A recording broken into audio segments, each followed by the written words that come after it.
are some factors to appreciate. The clock speed refers to the speed at which the processor can execute instructions. So, the quicker the clock speed, the more cycles are run, and essentially, the more instructions are carried out. Do not always be fooled, though. The efficiency of the processor's architecture determines how much work the processor actually does. The bandwidth determines how much information can be processed in one instruction. The wider the bandwidth, the more that can be fitted on and sent. Think of it as a motorway. The wider the road, the more cars, or in this case, instructions, can be run at the same time. The processor has its own version of memory, also known as cache, that exists on the die of a processor.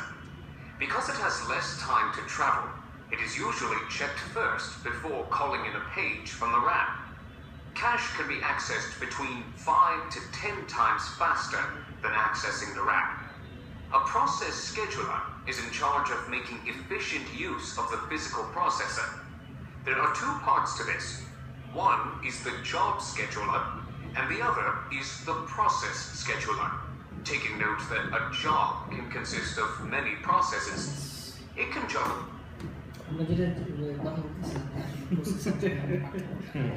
ঠিক আছে আসলে অনেকগুলো process মিলে একটা job আর অনেকগুলো thread মিলে একটা process Well, many jobs. A process can be in 5 different states: hold, ready, run, wait, and finish. Hold is controlled by the job scheduler, and as the name suggests, it is holding the job until it has permission to run. Think of a car race. You cannot start the engine until the starting signal has been called. Now, when your engine is on, you are in a ready state. The ready state is a signal to continue with the process. When the car is ready to proceed, it is in a running state. In our case, it is currently processing the job. Throughout this time of running, there may be a concern of performance, so a check with the team is made to ensure it is okay to start running again, returning to a ready state. If it is okay to run again, it goes back into a running state. But what if there is an engine failure? In that case, an I/O request page fault is presented and the car is put in a waiting state until it has found the correct resource or part so that it can continue to run. This will loop constantly until the process has either completed or failed, where it is then put into a finishing state. Each process has a life cycle. The process control block is used as an identifier and contains basic information about the job. What is it doing? Where is it going? How much processing has it currently done? And most importantly, how much it has spent in using resources. With the use of a process control block, we can place those in the correct queues. Think of the queue as a linked list of PCBs. This has been shown. Please do not forget.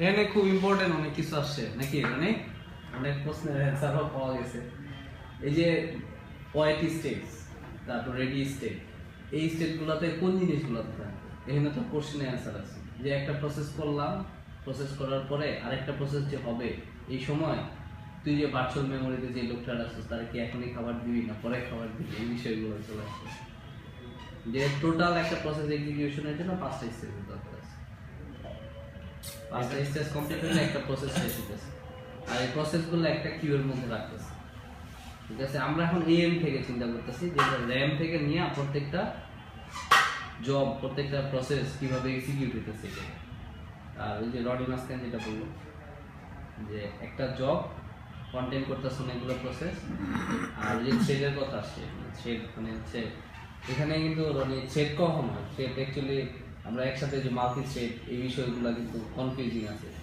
আমরা যখন programming এ use করি তখন threading এর বিষয়গুলো থাকে যা multitasking হ্যাঁ multitasking হচ্ছে মাল্টিপল প্রসেস আর মাল্টি থ্রেডিং হচ্ছে একটা প্রসেসের ভিতরে মাল্টিপল থ্রেড থ্রেড জিনিসটা মানে হয় কখন যখন একটা এক্সিকিউশনের সময় একটা প্রবলেম অকার হয় এরকম কিছু না টাইম ব্যাপারটা থ্রেড তো আসলে অপারেটিং সিস্টেম ম্যানেজ করে অপারেটিং সিস্টেম ম্যানেজ করে প্রসেস আর থ্রেডটা ক্রিয়েট করি আমরা থ্রেডটা ক্রিয়েট করি কখন? যখন আমরা অ্যাপ্লিকেশন প্রোগ্রামার যারা অ্যাপ্লিকেশন তৈরি করি তারা থ্রেড আমরা তৈরি করি, ঠিক আছে। মনে কর যে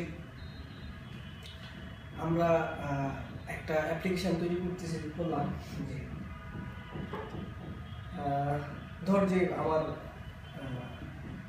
স্টক এক্সচেঞ্জে কিছু ডাটা দেখাবে, ঠিক আছে। তো এখানে এরকম হইতে পারে যে আমার একটা ইউআই আছে, একটা ভিউ, একটা টেবিল আছে যেখানে আমার স্টক এক্সচেঞ্জে কিছু ডাটা দেখায়, ঠিক আছে। এবং সেই ধর এটা ফাংশন বা এটা একটা, তো এটা ধর আমি একটা পেজ দেখতে গেলে হ্যাঁ ওই তো আমাদের এই পেজটা দেখায় যে ডাটা দিয়ে। ইন দ্য মিন টাইম আপনার আরেকটা থ্রেড চলে যে হচ্ছে এই জিনিসটাকে ম্যানেজ করে, যে হ্যাঁ আমি যদি একটা কিছু ডাটা চাই সে আমার দেয়, আমার ডাটা বেসে ডাটাগুলো আছে। আরেকটা থ্রেড আছে যে কি করে ইন দ্য মিন টাইম সে কিছু ডাটা কোনো সার্ভিস থেকে বা ইন্টারনেট থেকে নিয়ে এসে আমার ডাটা বেসে ইনসার্ট করে। এটা কি ব্যাক এন্ডে হইতেছে এই বিষয়টা? হ্যাঁ। মানে তাহলে থ্রেড বলতেছি আমরা কোনটা অ্যাকচুয়ালি? ভাই যে আমি একটু এড করি। হ্যাঁ না আমি শিওর না, বাট আমি যতটুকু আচ্ছা জানি আমি সেটা বলি। বলি থ্রেড জিনিসটা একদম সিম্পল ভাবে আমি যদি বলি, থ্রেড হচ্ছে তো মনে কর যে আমরা থ্রেড কেন ইউজ করি, থ্রেড কেন লাগে আমাদের, রিয়েল কিছু এক্সাম্পল আমি দিতে পারবো তোমাদের। ম্যাটেরিয়াল সাবজেক্ট দিকে যে একটু ভিতরে হাত দিতে বলবো। সেদিকে দেখো, এইখানে আছে, ওইখানে আছে।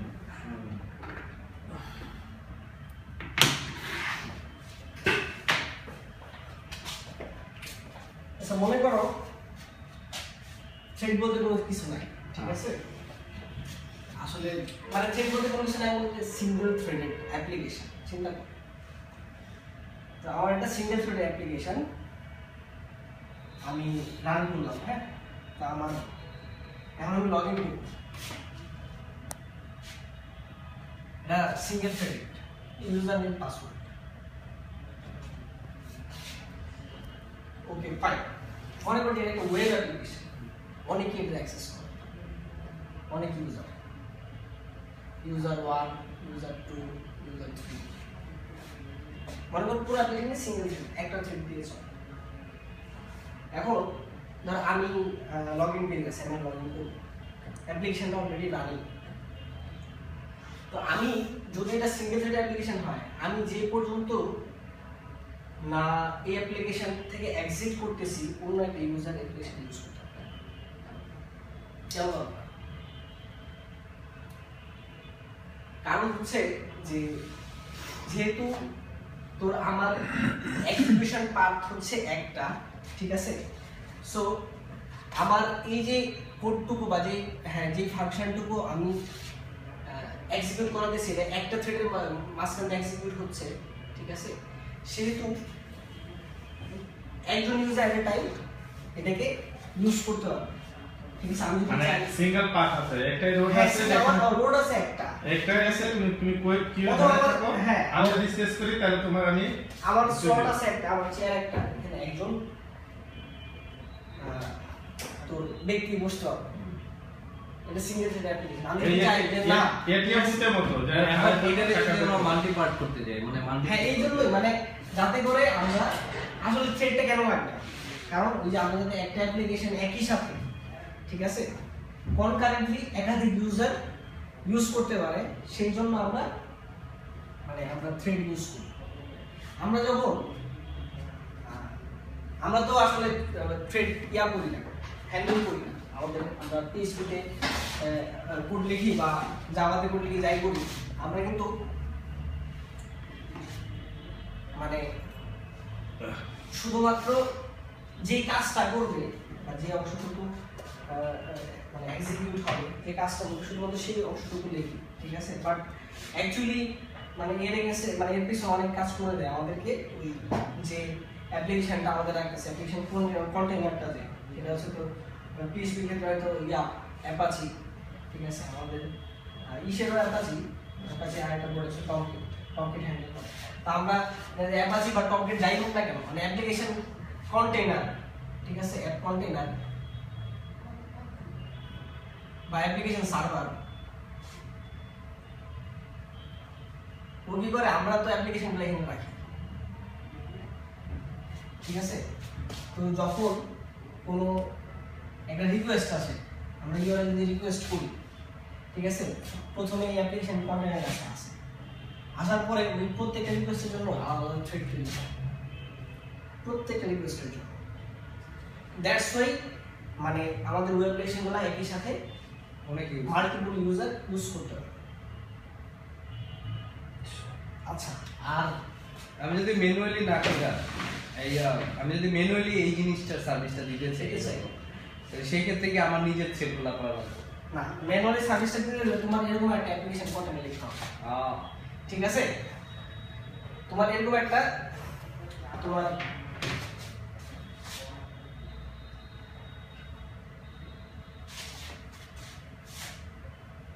এটা একটা অ্যাপ্লিকেশন রাখতে হবে তোমার, যেটা কি করবে, রিকোয়েস্টটা ফার্স্টে এর কাছে আসবে এমন একটা কিছু লিখতে হবে। ও কি করবে, তোমার প্রত্যেক রিকোয়েস্টের কাছে আলাদা আলাদা থ্রেড তৈরি করবে, থ্রেড করে তোমার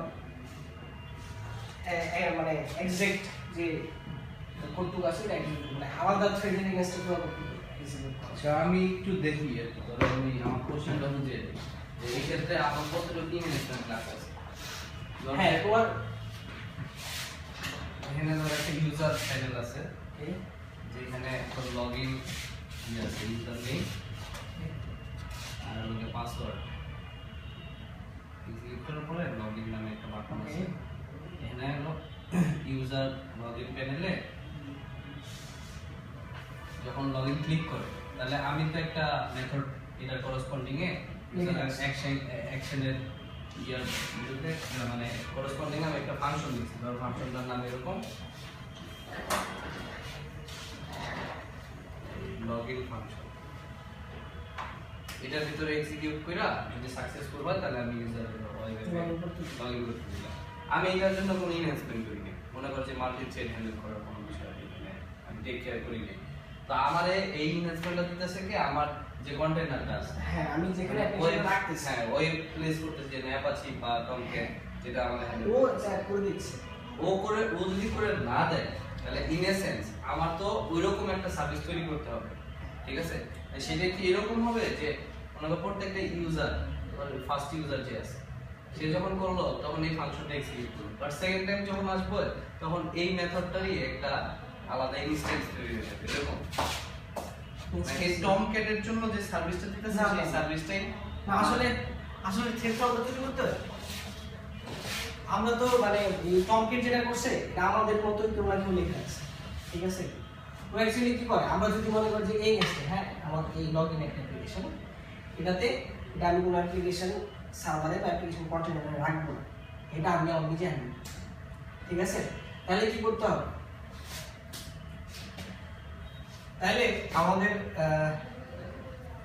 যখনই আমি এই অ্যাপ্লিকেশনটা চালু করব বা এই ইউআরএল হিট করব, তখনই আমাদের কি করতে হবে, এর আলাদা একটা ইনস্ট্যান্স তৈরি করতে হবে এবং এর আলাদা একটা এক্সিকিউশন হবে, মানে সেপারেট। মনে কর যে এক্সিকিউশন পার্টটা মনে কর যে এরকম হবে যে তোর মানে একটার সাথে আরেকটা কোন রিলেশন করতে পারে, তুমি যদি চাও রিলেশন করতে পারে, ঠিক আছে। বাট এটা একটা এক্সিকিউশন করতে, এটা একটা এক্সিকিউশন সেম কোডই এখানেও চলবে, এখানেও চলবে, এখানেও চলবে। এই ফাংশনটাই প্রত্যেকটা এক্সিকিউশন পাথেই কাজ করবে, বাট আলাদা আলাদা, কারণ যাতে করে আমি একই সাথে অনেক ইউজারের সাপোর্ট দিতে পারি। তুমিও লগ ইন করবো, আমিও লগ ইন করবো, ঠিক আছে। অবশ্যই আলাদা আলাদা ইনস্ট্যান্স তৈরি করতে হবে, কারণ তোমার ইউজার নেম পাসওয়ার্ড আমার ইউজার নেম পাসওয়ার্ড মিলবে না, ঠিক আছে। এবং তোমার যে ডাটা আছে আমার ডাটার সাথে নাও মিলতে পারে। এখানে হচ্ছে আমরা আরেকটা জিনিস দেখাই, ইসলাম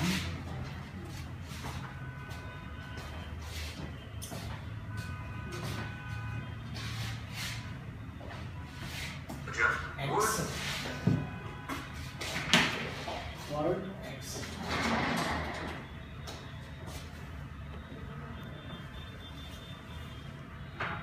প্রসেস, আর অনেকগুলো থ্রেড মিলে একটা প্রসেস হয়। দ্যাট মিন্স হচ্ছে তোমার এই যে আমরা অ্যাপ্লিকেশনটা লিখলাম, ঠিক আছে, অ্যাপ্লিকেশনের মধ্যে অনেকগুলো থ্রেড থাকতে পারে, একটা থ্রেড থাকতে পারে, এই মানে একটা অ্যাপ্লিকেশন একটা প্রসেস হিসেবে আমরা চিন্তা করতে পারি। মানে আমরা যেই অ্যাপ্লিকেশন প্রোগ্রামগুলো লিখতেছি এটাই একটা প্রসেস বলা যেতে পারে না। এই পুরা অ্যাপ্লিকেশন প্রোগ্রামের ভিতরে সিঙ্গেল একটা মানে অ্যাকশন যেটা যে লগইন অ্যাকশন যেটা এই যে আমরা browser, MS Word, MS application, ইয়া এমএস এক্সেল, ঠিক আছে, এগুলো আলাদা আলাদা পজিশন করতে পারে। ওয়েব ব্রাউজার প্রো, তারপরে তুমি একটা গান শুনছো, মিউজিক প্লেয়ার, এটা আলাদা আলাদা একটা। আলাদা প্রসেস। তাহলে কি আমরা পরের স্টেপে যাব? পরেরটা পরের স্টেপ